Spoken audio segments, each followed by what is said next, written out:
60 useless LEGO Star Wars: The Complete Saga facts. The silhouettes for score times 2 and self-destruct are swapped in the shop before you collect them. Power Brick 25 should be self-destruct, while Power Brick 24 is 2x. Once you collect the extra, the icon corrects itself. While all the extras in the pause menu are in order of the levels, infinite torpedoes and score times 10 are backwards from the in-game levels. This is likely due to the fact that the red bricks are actually swapped from where they unlock in LEGO Star Wars 2, and they likely never adjusted the pause menu to reflect this change. When you have in-game music turned on, as expected, the Cantina band is jamming out. However, if you turn the music off, they just sit there confused doing nothing.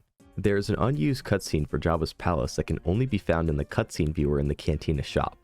Presumably, if this cutscene made the final cut, it would have played around when you encounter Luke in the first room of the level. Normally, the mystery doors at the end of each episode only unlock after beating all 6 of the episode's levels in story mode beforehand. However, if you load a save file that already has these doors unlocked, such as a 100% save file, leave the save file and go back into the save file that doesn't have them unlocked, the save data will carry over, unlocking these doors, allowing you to enter them early. Building off of that same glitch, this glitch also works for the Bounty Hunter mission door, causing it to unlock without needing to buy all the bounty hunters first. The most interesting thing about this glitch is not only can you not start any of the bounty hunter missions, which makes sense, but Jawa also has an animation where he's sleeping. There's no way to get inside this room without doing the glitch, meaning that without doing it, you would never see this animation. In the Kieti Mundi bounty hunter mission, the developers didn't want you to backtrack in the level, so they blocked off the doors that normally lead you back with a concrete wall. However, the back wall has no collision at all, and you can just walk right through it and eventually end up out of bounds. One of the hints in the game reads, "Once you've defeated an enemy character in a level, you'll be able to buy it here. Try to collect all the characters." Killing an enemy in a level or deliberately choosing not to has no effect on how characters unlock. Characters are hard-coded to unlock after beating specific levels, regardless of who you defeat, so this hint is just wrong. There's only one character in the entire games whose character speed can be influenced in any way, and that's Gonk with the Super Gonk red brick. If you call in the second player, build an object, and drop them out on the same frame as you place the final piece, the game crashes. If you turn on Force Grapple Leap Extra and have a Jedi use it on this grapple in the final room of Kashyyyk and hit a boulder on the way up, the game crashes. If you take a speeder into the second room of 4-3, push it behind the transition to the first room, get inside of it and reload the previous room, the speeder will be completely black and also have very strange physics. If a Jawa attempts to hijack the speeder by jumping into it, the game crashes. On only the Wii version of the game, if you enter this door that normally allows you to unlock Indiana Jones, you can actually scroll down past the main 2 options into a hidden menu. This menu allows you to scroll infinitely, but if you ever press A on any of the options, the game crashes. If you load the episode 1 door at the same time you load the shop, you'll get this glitched camera, and if you exit to the title screen, the game crashes. If you do the same glitch but both your players manage to stay called in after doing it, instead of crashing when you go to the title screen, the camera will bug out, spinning in random directions. This glitch persists even if you load into the game again, with every single level having crazy results. Excluding the character minikit bonuses where you collect 1 million studs, there are actually only 2 purple studs in the entirety of the main 36 story levels. The first one is on Escape from Naboo, where you must press the center button in the final room and then use a dark side force on this cage, revealing a purple stud. The second one is in the third room of Darth Maul, where using this 3PO panel causes a spinning platform to take you to the purple stud. There's also one more stud on the Anakin's Flight bonus mission as well.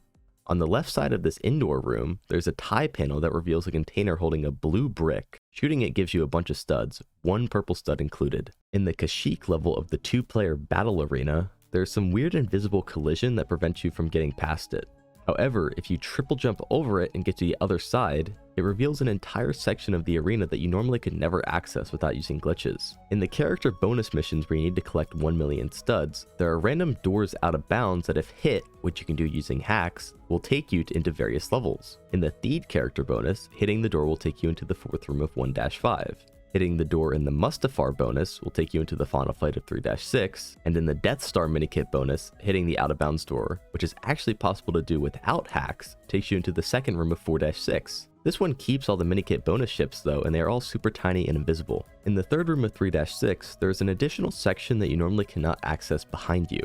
Using teleportation hacks, we can actually stand up here and the camera follows us pretty well, and we can eventually make our way back over to the current start point. This likely means that the room was probably meant to be slightly longer than it is in its original design. Speaking of this same room, normally studs in the game files are named something along the lines of G_pup or B_pup, short for gold pickup or blue pickup. But the studs in the third room of Vader in the game files are just called boob and tit. There are also some other strangely named objects in this level in the game files as well, such as this dropping platform just being called Poop. In the second room of 4-2, if you do a triple jump above the sandcrawler, you can hit a door that takes you back to the very start of the level. In the second room of 4-6, if you do a ship clip in order to go past the door that normally takes you to the third room, there's another door behind it that takes you to the very start of the level. In the second to last room of 1-3, if you clip around the door that normally takes you to the final room and hit a door behind it, it leads to Under the Map, where you are soft locked from completing the level. There are 3 points in the game where you enter the Millennium Falcon ramp to end a level: 4-3, 4-5, and 5-2. In all 3 of these levels, the ramp Lego piece used to enter the Falcon is completely different. If you attempt to make any rough edits to your save file on the PC version of the game, viewing the save file in-game will cause the save file to show a value of -2,000,000%. If you attempt to load the same save file, you'll get a message that says save file damaged. There really isn't any other way to corrupt a save file in-game, so this is a pretty rare message to see. There is a game file called badwords.txt, which is a list of a bunch of bad words that the game does not allow you to use when naming your custom character. Most of them are exactly what you would expect in a list like this, but there are also some ones that are just weird, like my balls, or monstrosity, or ball bag. During the credits of the game, pictures of every single level, including character bonuses, are all shown in order.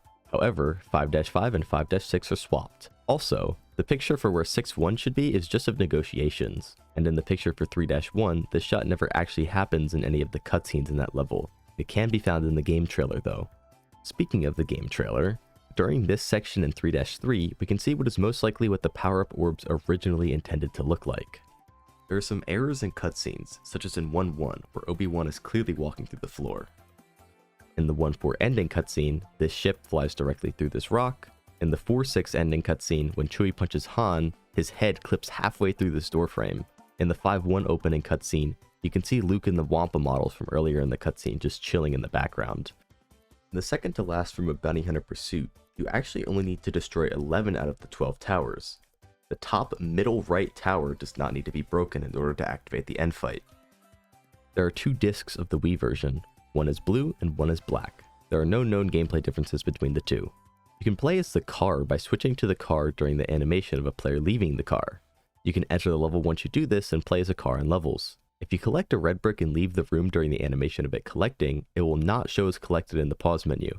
However, this is only visual and you will collect the red brick once you leave the level. In challenges, all power-ups that are normally placed on the ground have been removed. However, if a power-up is found inside a breakable object, it still drops. Queen Amidala's sliding animation is completely bugged, causing this strange result when she slides on sloped surfaces. Padme Geonosis can't punch, but all other versions of Padme can. Han Solo's teeth match his shirt color when you turn enhanced graphics off. In most cases this is fine, but in Endor, where he's wearing a green shirt, his teeth turn green. In the final few seconds of the ending cutscene of 5-3, the audio is cut out. This audio does not cut out in LEGO Star Wars 2 and can be heard here. Jar Jar and Captain Tarpals cannot pull levers. Training remote never actually touches the ground, meaning it never sets a respawn point. If you die, you respawn all the way at the last point before switching to it. The R2 panel that activates this cutscene in 4-4 is fake. You are actually using an invisible panel right next to it. The giant orb in Gunship Cavalry Originals texture doesn't work when enhanced graphics are turned off. The Gungan character is completely finished, including an icon and names, despite there being no way to play as it. There's text in the game files that suggests that there was supposed to be game trailers for Bionicle Heroes and Thrillville in the game alongside the LEGO Indiana Jones trailer, but they never made the final cut. Red Brick Map in 4-5 normally only lets you access the red brick area. However, collision for almost the entire rest of the level exists, although it's not textured. There are sound files for LEGO Batman in the game files, such as the suit change sound. While it may appear that a challenge mission gives you 20 minutes on the clock when you start it, the clock actually starts at 19 minutes, 59 seconds, and 99 milliseconds. If you go back and forth between 2 rooms 21 times, the collision of certain objects goes away. You can infinitely slide on this corner outside the Cantina. And finally, after 145 hours, 38 minutes, and 8 seconds, the in-game timer freezes.